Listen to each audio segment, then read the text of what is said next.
We think God is at mistake. हमारी life में कुछ भी बुरा होता है ना, भगवान की यही मर्जी थी, अब जो भगवान की इच्छा, इस तरह से बोलते हैं। जैसे सारी बुराई का ठेका भगवान ने ले रखा है और भगवान कहीं ऊपर बैठा हुआ यही देख रहा है कि मैं पूरे दिन में क्या कर रही हूँ, और सारी बुराई उसने मेरे ही नाम कर दिया है कि अच्छा इसने ऐसे क्या, अब इसका ये बुरा करना है। हम यहाँ गलती पर हैं। भगवान हमें देख जरूर रहा है, भगवान हमें वॉच ज़रूर कर रहा है, लेकिन वो हमारा बुरा नहीं चाहता। And God is never at mistake. भगवान कभी गलती नहीं करते, क्योंकि भगवान क्या है, आप इस कॉन्सेप्ट को समझ लीजिए। पहले नाम भले ही आप कुछ भी दीजिएगा, एक पावर है, एक अट्रैक्शन का फोर्स है, एक शक्ति है बहुत बड़ी, जिसका एक्चुअली अगर सार समझा जाए तो वो अपने आप में एक प्यार है। That is love. वो लव रोमांटिक लव नहीं है जो लड़का लड़की के बीच में या हस्बैंड वाइफ के बीच में होगा, या रिलेशनशिप्स के बीच में जो लव होता है वो लव नहीं है। देखिए, ये यूनिवर्स में सारे प्लैनेट्स अपनी जगह पर घूम रहे हैं, कोई आपस में नहीं टकराता है। हमारी बॉडी में सारे ऑर्गन्स अपनी अपनी जगह पे काम कर रहे हैं, वो घूम नहीं रहे हैं, सेट हैं। तो एक फोर्स ऑफ अट्रैक्शन, कोई फोर्स है जो सबको हर जगह अपनी जगह रखे हुए है, बांधे हुए है।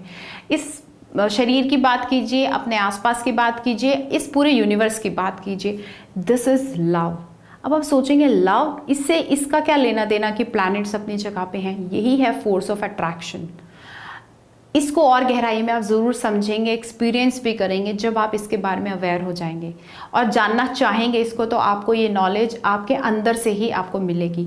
हमेशा नॉलेज का आउटर सोर्स नहीं होता है, नॉलेज का सोर्स एक्चुअली इनर है। इस धरती पे जितने भी साइंटिस्ट हुए हैं, जितने विद्वान हुए हैं, जितने स्कॉलर्स हुए हैं, उन्होंने जो भी कहा है वो कहीं से हर किसी ने पढ़ा नहीं है। बहुत सारे लोगों ने वो ज्ञान अंदर से हासिल किया है। वो मेडिटेशन करते थे, साइलेंस में बैठा करते थे, अचानक उन्हें कुछ आभास होते थे, उन्होंने दुनिया के आगे वो चीज़ें रख दी और वो नियम बन गए, और हमें उन चीज़ों की जानकारी हो गई।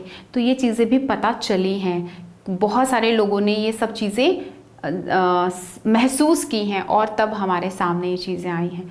तो जो भगवान है, जो प्यार का सागर है, जिसको हम बोलते हैं प्रार्थनाओं में, वो हमारा बुरा कभी नहीं चाहता। हाँ, भगवान ने कर्मों को हम अपने से अलग रखा है, मीन्स हमारी ज़िंदगी हमारे कर्मों से निर्धारित होती है।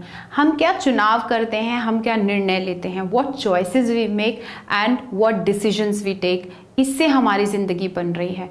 और इन कर्मों की वजह से, इन चुनावों की वजह से, इन निर्णयों की वजह से हमारे परिणाम होते हैं जो अच्छे या बुरे होते हैं। अगर मेरे को जंक फूड खाने की आदत है, लॉन्ग टर्म तक मैंने खाया, तो आफ्टर ऑल मुझे हेल्थ का प्राइस पे करना पड़ेगा, हेल्थ मेरे स्टेक पे आएगी, हेल्थ वाइज मैं सफ़र करूँगी। इसमें भगवान का क्या कसूर है? अगर मैंने किसी को गाली दी है तो बदले में मुझ पे वार हो सकता है, गाली मिल सकती है, गुस्सा मुझे बर्दाश्त करना पड़ सकता है। अब इसमें भगवान का क्या कसूर है? जब हम कुछ करते हैं तब हम नहीं बोलते कि भगवान मुझे बुद्धि दे दो ताकि मैं ठीक काम करूं, लेकिन जब हम गलत काम कर देते हैं तो उसका ठीकरा भगवान के सर पे फोड़ते हैं कि भगवान की मर्जी थी। ऐसा नहीं है। अगर आप एक्चुअली मानते हैं कि सब भगवान की मर्जी है, सब भगवान की इच्छा से हो रहा है, तो फिर एक्चुअली इसी चीज़ को मानिए। अब आप देखिए, अगर आपका ये बिलीफ है ना कि सब कुछ भगवान की मर्जी से हो रहा है और सब भगवान कर रहे हैं, तो आपकी बुद्धि जो है वो डेफिनेटली भगवान के साथ होनी चाहिए, कनेक्शन होना चाहिए। और जैसा आपका कनेक्शन भगवान के साथ होगा, तो आपको लगता है कि भगवान के कनेक्शन से आपको गलत प्रेरणा कभी मिलेगी नहीं।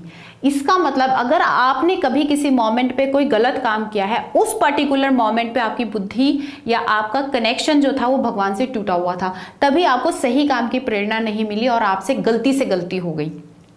तो इस कॉन्सेप्ट को डीपली समझ लीजिए।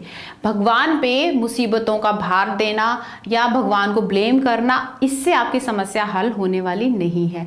जब आप रिस्पॉन्सिबिलिटी लेते हैं ना कि हाँ, ये गलत काम मुझसे हुआ है, मेरे निर्णय की वजह से हुआ है, मैंने गलत चुनाव किया। मैं नहीं कह रही हूँ कि आप अपने आप को क्रिटिसाइज कीजिए, अपने आप को दोषी मानिए, अपने आप को कोसिए बैठकर, ये काम तो बिल्कुल नहीं करना। सेल्फ लव बहुत ज़रूरी है। तो अपने आप को रिस्पॉन्सिबल मानना है। आई टेक द रिस्पॉन्सिबिलिटी, जो मेरे साथ हुआ है और मुझे इसको अब ठीक करना है। ठीक करने के लिए वापस भगवान से कनेक्शन बनाइए, वापस से अच्छी ही प्रेरणा अंदर से मिलेगी और आपका काम कभी गलत होगा ही नहीं।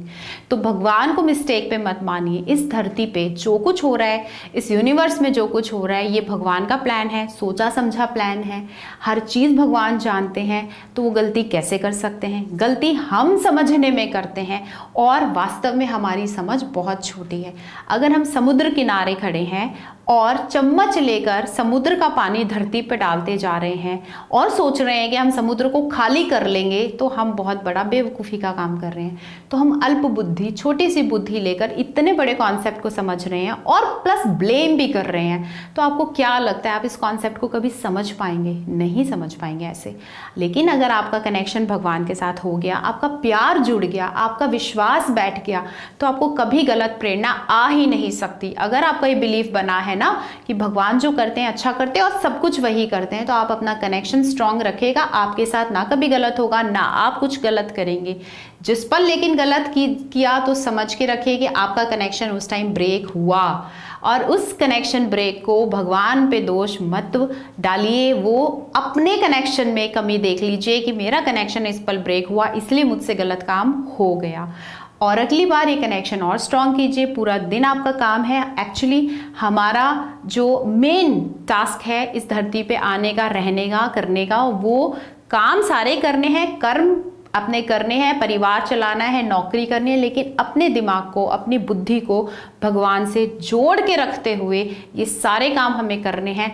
तब आप देखेंगे कि आपसे गलतियां नहीं होती हैं, आप लोगों को प्यार करते हैं, लोग आपको प्यार करते हैं, और आप बहुत बहुत बहुत बढ़िया इंसान बन रहे हैं। Thank you.